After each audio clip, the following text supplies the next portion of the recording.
Welcome to our channel. నేను మీ జాకిర్ హుసేన్. జగన్మోహన్ రెడ్డి గారి helicopter కుట్ర లీక్ అయినట్టు తెలుస్తుంది. అయితే కో పైలట్ను పోలీసులు ప్రశ్నించగా తను తడబడుతున్నట్టు, అట్లానే దీని గురించి తెలుసుకుందాం. ప్రస్తుతం మనతోటి సీనియర్ జర్నలిస్ట్ దుర్గా వడ్లమణి గారు ఉన్నారు. వెల్కమ్ చెప్పేద్దాం.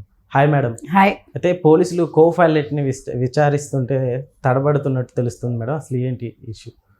మనకు తెలిసి 8వ తారీఖు రాప్తాడులో జరిగింది ఈ వివాదాస్పద హెలికాప్టర్ ఇన్సిడెంట్ ఏదైతే ఉందో, దీని వైసీపీ వాళ్ళు అంటే లేని విషయాన్ని ఉన్నదిగా చూపించడానికి దీన్ని ఒక పెద్ద రాజకీయ అంశంగా వాళ్ళు తీసుకొస్తున్నారంటే భద్రతా వైఫల్యం అన్నట్టుగా.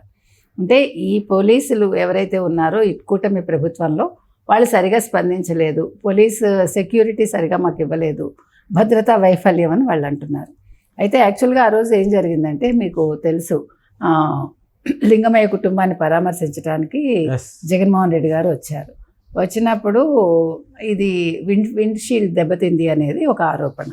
విండ్షీల్డ్ దెబ్బతిన్నాక ఎందుకు జగన్మోహన్ రెడ్డి హెలికాప్టర్లో వెళ్ళలేదు, ఆయన ఎందుకు బై రోడ్ వెళ్ళారు, అది ముందే అనుకున్నారా? అంటే షెడ్యూల్ 1 వీక్ ముందే ఉంటుంది కదా, మరి ముందే ఆయన బై రోడ్ వెళ్ళాలనుకుని హెలికాప్టర్ని ట్రూ అండ్ ఫ్రో మాట్లాడుకున్నారా, లేదు ఎంత పే చేశారు, ఈ విషయాలన్నీ కూడా సందేహాలు ఉన్నాయి.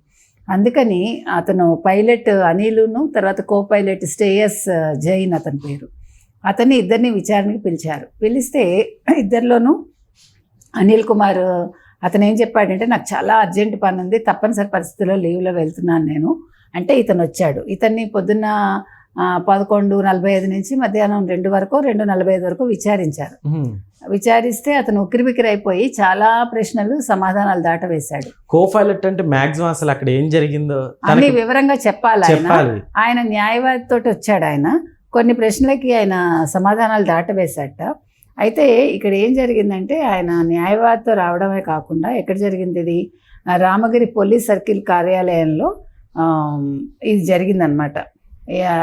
చెన్నై కొత్తపల్లిలోని రామగిరి పోలీస్ సర్కిల్ కార్యాలయంలో ధర్మవరం డిఎస్పీ హేమంత్ కుమారును, తర్వాత రామగిరి సిఐ శ్రీధర్ వీళ్ళ సమక్షంలో ఉదయం 11 నుంచి మధ్యాహ్నం 2:45 వరకు విచారణ కొనసాగింది.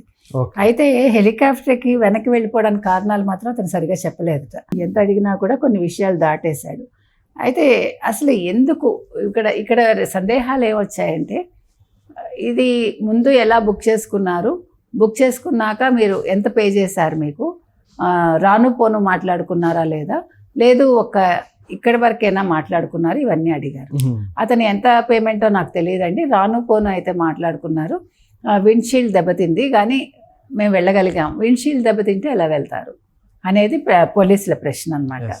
సో దీని అన్నింటికి కూడా అతను సరిగా చెప్పలేదని తెలుస్తోంది. మరి మరమ్మతు చేయకుండా ఎలా గాలిలోకి వెళ్తుంది అనేది పోలీసుల ప్రశ్న.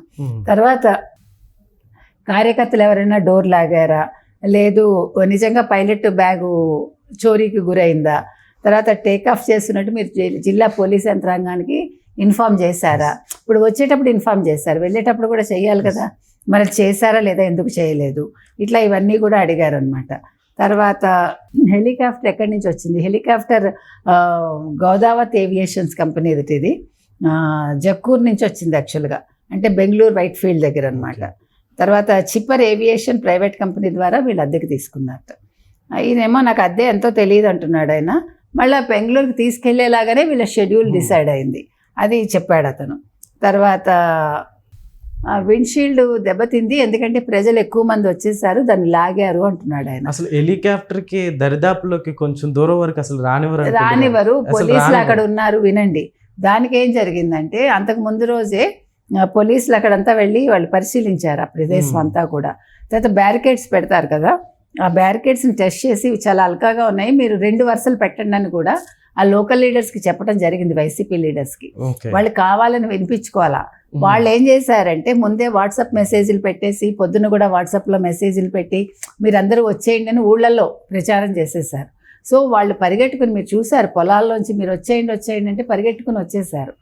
అది వైసీపీ వాళ్ళ తప్పు. అంటే భద్రతా వైఫల్యం అనేది వీళ్ళ తప్పు, పోలీసులు తప్పు కాదు. పోలీసులు అక్కడ మొత్తం సెక్యూరిటీని చూస్తారు. ఇప్పుడు కార్లు వస్తాయండి, కార్ల పార్కింగ్ దగ్గర వాళ్ళు ఉండాలి కదా. ఇక్కడ వీళ్ళు హెలిప్యాడ్ దగ్గరికి వస్తారని ఎలా అనుకుంటారు. ఇక్కడ కొద్దిమంది పోలీసులు ఉన్నారు. సో వాళ్ళని ఒక్కసారి రమ్మని చెప్పేసరికి వాళ్ళందరూ కూడా మూకుమ్మడిగా వచ్చేసారు పరిగెట్టుకుని. సో జరిగింది అది. అయితే ఇక్కడ ఏంటంటే కొన్ని పరికరాలు లేకపోయినా కూడా టేకాఫ్ చేయొచ్చని అబ్బాయి చెప్తున్నాడు. ఎవరు? ఈ శ్రేయస్ జైన్ అనమాట. అంటే ఏ పరికరాలు తప్పనిసరిగా ఉండాలనే లిస్టును మాత్రం ఆయన చెప్పలేదు పైలట్. అంటే టేకాఫ్ చేసుకుని వెళ్ళవచ్చు అని కో పైలట్ అయితే చెప్పడం జరిగింది. అయితే ఇప్పుడు ఏ పరికరాలు లేకపోతే కూడా ఈ పైలట్ చెప్పాడు కదా, కొన్ని పరికరాలు లేకపోయినా కూడా టేకాఫ్ చేయొచ్చని. అది ఏమిటి అనేది మాత్రం అతను వివరంగా చెప్పలేకపోయాడు. అంటే దాటేశాడు. మీకు ఇక్కడ క్లియర్ కట్గా వైసీపీ వాళ్ళు ఇదొక కుట్ర చేశారు అనేది అర్థమవుతోందండి. లేకపోతే ఇప్పుడు అనిల్ ఎందుకు రాలేదు పైలట్ అని ఆయన, తర్వాత కో పైలట్ ఎందుకు వచ్చాడు, కో పైలట్ ఎందుకు కొన్ని ప్రశ్నలకు సమాధానాలు ఇవ్వలేకపోతున్నాడు. ఇప్పుడు మీరు ట్రైనింగ్ తీసుకున్నాక ఒక పైలట్గా మీకు అన్నీ తెలుస్తాయి కదా. ఇప్పుడు మీరు పెద్ద పెద్ద వాళ్ళనే తీసుకెళ్తారు అందులో. ఇప్పుడు హెలికాప్టర్స్ అనేది మామూలు స్థాయి మనుషులు ఉపయోగించుకోరుగా.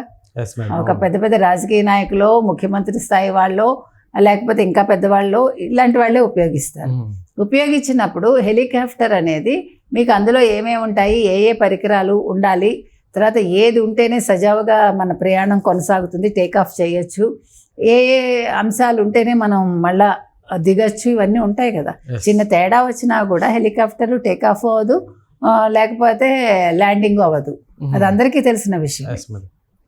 మరి అంత స్థితిలో కూడా వీళ్ళు ఎందుకు ఈ రకంగా చేశారు అనేది మనం ఆలోచించాలి. కాబట్టి ఇక్కడ ఖచ్చితంగా వైసీపీ వాళ్ళు ప్రీ ప్లాన్ చేశారు.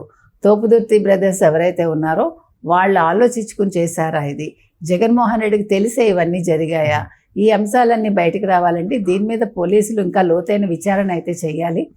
ఏది ఏమైనా కూడా ఇవాళ వీళ్ళు దీన్ని ఒక పెద్ద రాజకీయ అంశంగా చేసి ఆయనకి భద్రతా వైఫల్యం, జగన్మోహన్ రెడ్డిని ఏదో చేసేయాలనుకున్నారు. మరొకసారి సింపతి గెయిన్ కోసమే.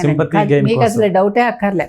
మీరు మొత్తం ఆయన ప్రస్థానం తీసుకుంటే మీకు ఎక్కడి నుంచి బాబయ్య హత్య, గుండెపోటు నుంచి గొడ్డలవేటు, గొడ్డలవేటు నుంచి నారాసుర రక్త చరిత్ర, మళ్ళా గొడ్డలవేటు, తర్వాత కోడికత్తి శ్రీను, తర్వాత మీరు చూసుకుంటే మన ఇతనెవరు గులకరాయి సతీషు, ఆ తర్వాత చూసుకుంటే మనకి బురదలో తిరగడం వరదల టైంలో, తర్వాత ఇక్కడ చూసుకుంటే మనకి 2 బోట్లు వెళ్ళి కృష్ణా బ్రిడ్జ్ దగ్గర అవి కొట్టుకోవడం, తర్వాత ఢిల్లీ వెళ్ళడం, ఇలా ప్రతి అంశాన్ని వాళ్ళు రాజకీయంగా వాడుకోవడానికి చూశారు. ఇప్పుడు ఈ రాప్తాడు కూడా ఆయన ఒక పరామర్శకు వచ్చి ఈ రకంగా చేయటం అనేది చాలా తప్పండి. ఆయన ప్రతిదీ రాజకీయంగా వాడుకుంటున్నారు. చావును కూడా ఆయన రాజకీయానికే ఒక అస్త్రంగా వాడుకుంటున్నారు జగన్మోహన్ రెడ్డి. కాబట్టి ఈ హెలికాప్టర్ ఇష్యూ అనేది ఇది మామూలు అంశం కాదు, ఇందులో వైసీపీ నేతల హస్తం ఉంది అనేది మనకి తేటతెల్లం అవుతుంది. దీని మీద లోతైన దర్యాప్తు అయితే జరగాలి. Okay madam, thank you.